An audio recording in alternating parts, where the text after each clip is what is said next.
Anderson Award winner, John Bon Jovi.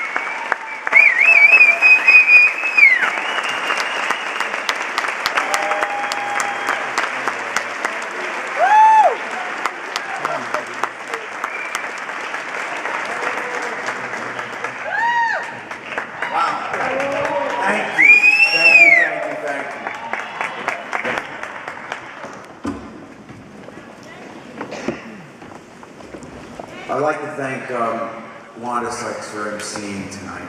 I'd like to thank all the incredible talent that came up here and performed for you tonight and for me tonight. I certainly want to thank my friend and senator from the great state of New Jersey, Cory Booker, for his incredible entrance. I don't know how I'm supposed to follow that. I wouldn't be standing here if it wasn't for my dear friend, Sister Mary Scully, so I need to thank her again and again. My dear friend and accomplice in all of this, Mayor Nutter, who one day at a Covenant House opening said, I am going to eradicate the homeless issue here in Philadelphia, and Sister Mary went, you hear that? We're getting this done. Mayor Nutter has been right next to us, getting the job done to eradicate homelessness. I too want to thank Nina for what she went through and Carol for what they went through to have me nominated. I'm humbled by this. In fact, I'm deeply humbled to accept this award. And I do so fully aware of the rich and the powerful legacy of this honor and the many iconic figures who stood up here before me to receive it. Each of the recipients of the Marian Anderson Award made great contributions to the arts, of course, but they used their gifts to seek change in our society and in our culture. Marian Anderson, Dr. Maya Angelou, Harry Belafonte, Sidney Poitier. These great men and women were all blessed with tremendous artistic gifts, but they were truly role models in the true sense of the word.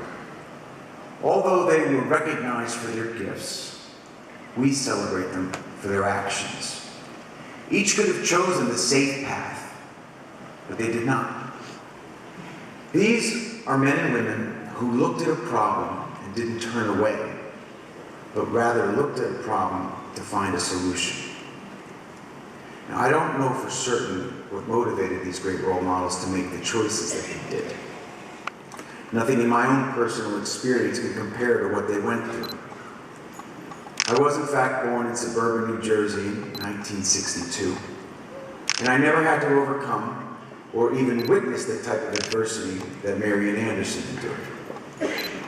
I wasn't refused service in a restaurant or placed to sleep because of the color of my skin.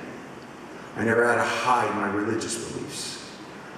I never had to fear government reprisal, and I was never refused a place to perform. The music I sang early in my career may not have had the same social impact as Harry Belafonte's did. And I know that you might find this hard to believe, but You Give Love a Bad Name was not a call for socioeconomic justice. Even though my journey has been vastly different than those traveled by Marian Anderson and the others who have received this honor, perhaps it is in fact our shared human experience that has led us to the common conclusion. That conclusion is simply this: we are inextricably bound together. We are interdependent. None of us achieve in life solely due to our own efforts, and the arts are the very definition of that interdependence. Musicians, filmmakers, authors, painters, all are nourished by each other's works. A moving song can be the spark that leads to a great movie. A painting can inspire the great next American novel. We draw our influences and our inspirations from the world around us. When we open our minds to accept what is different about each of us, we discover what is similar in all of us.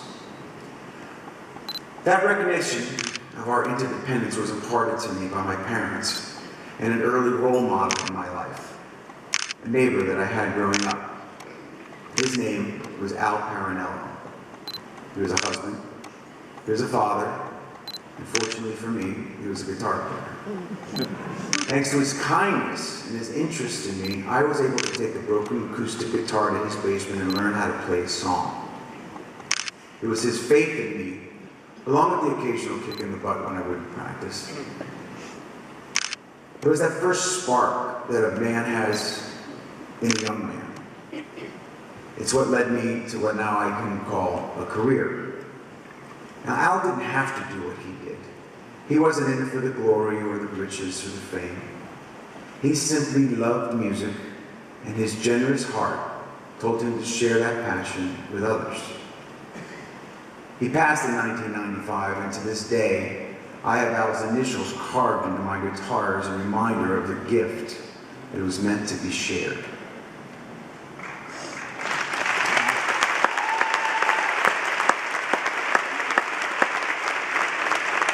And as I have grown to accept and embrace the thought that I wanted to be more than an entertainer, my life has been enriched beyond any measure of applause. When we founded the Soul Foundation, we truly could not have known the lives that we would touch or the impact that we would have. When I'm asked what led me to lend my voice to the issue of homelessness and hunger, the answer has always been simple. We didn't need a scientist to find the cure. It was right there in the kindness of Miss Helen Brown, a fiercely determined community organizer right here in Philadelphia. It resides in the toothless smile of a Ms. Ward, who was refusing to give up on her neighborhood in Detroit. It's embodied in my two friends, Sister Mary Scully and Joan McConnon, and in the renewed hope of Kaiser Roberts and Jamal Thomas, alongside the strength of one Cheryl Ann Davis, a young woman who brought us all to our feet and to tears at the opening of the JBJ Soul Homes. It's demonstrated to me by the constant encouragement of Lynn and Harold Honickman, and in the commitment shown by Lee and John Middleton to ending homelessness right here in Philadelphia. It's proven every day by Terrence and Louie, Mary Lou, Dolly, and all the volunteers up at the Soul Kitchen in Red Bank, New Jersey. All of these people, they live each day to serve others and to do right. All of them have and continue to inspire me. It is the shared belief and the basic dignity of how the human soul and how with a little bit of hope and opportunity, people from all walks of life have the potential to aspire to greatness and along the way, inspire others. I believe that that is the key to this amazing legacy that we celebrate tonight. So let us draw inspiration from those who have gone before us to do the work that we are called to do and to realize our vision of a better world, because we can and will make that difference. So to those who came before me, as well as those of you here tonight who have inspired, encouraged, and challenged me, I just say thank you. Good night.